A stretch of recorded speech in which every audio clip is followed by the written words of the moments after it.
अवसर प्राप्त सरकारी कर्मचारी संघ तार प्रतिष्ठाता 14तम जन्मोत्सव सम्मानित कला।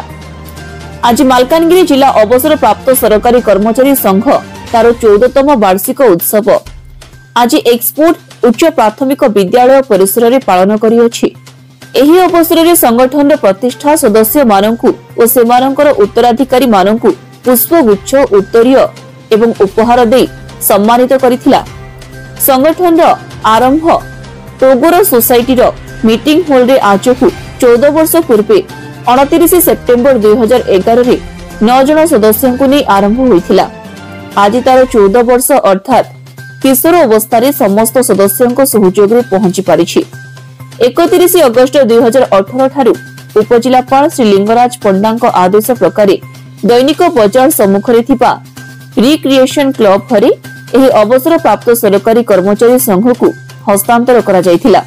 वर्तमान एही संघ रे 200 रु अधिक सदस्य थिबा बेले आज उपसभापति रवि नारायण पाणिग्राही और संपादक अशोक सामल को अध्यक्षतार समस्त कार्य संपादित होइथिला। वर्तमान पर्यंत संगठन वृक्षरोपण, रथयात्रा रे पणा देवा, बड़ यात्रा रे प्रसाद बंटन, मंदिर और कार्यालय परिसर सफाई कार्य पर अनेक सामाजिक कार्य हाथ को नहीं। वर्तमान ठारू कौनसी अवसर प्राप्त सरकारी कर्मचारी मृत्यु हेले संगठन तरफ तांको परिवार को 5000 टंका सहयोग और मेडिकल चिकित्सा रे यथा संभव सहयोग करा जिवो बोली उपसभापति कहिसेंती। उपसभापति श्री रविनारायण पाणिग्राही आज वार्षिक उत्सव होची आमर सदस्य मानकर कार मृत्यु हेले से 5000 टका व्यवस्था कराई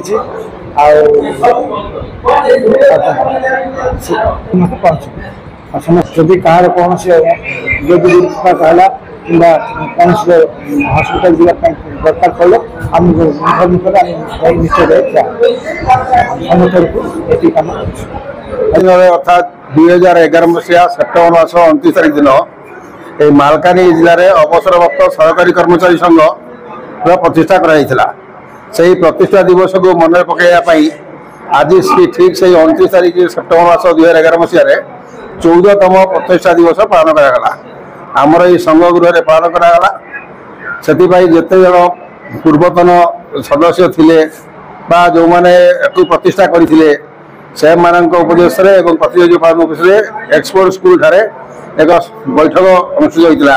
यही बैठक से फूलतोड़ा एवं कप दे सम्मानित करने संगे संगे वार्षिक लड़ी पढ़ा 2011 मसीह 24-25 मसीहा पर्यंत जहाँ जहाँ उन्नयन काम कर सफाई कार्य, लोकसेवा, वृक्षरोपण, चिकित्सा शिविर इत्यादि कराई केते पैसा अर्थ आदाय होता, केते पैसा खर्च कराई ये सब विषय में पुंखानुपुंख आलोचना करागला एवं समस्त को धन्यवाद दिया। मालकानगिरी रामकृष्ण चौधरी को रिपोर्ट, टाइम्स 1 ओडिया।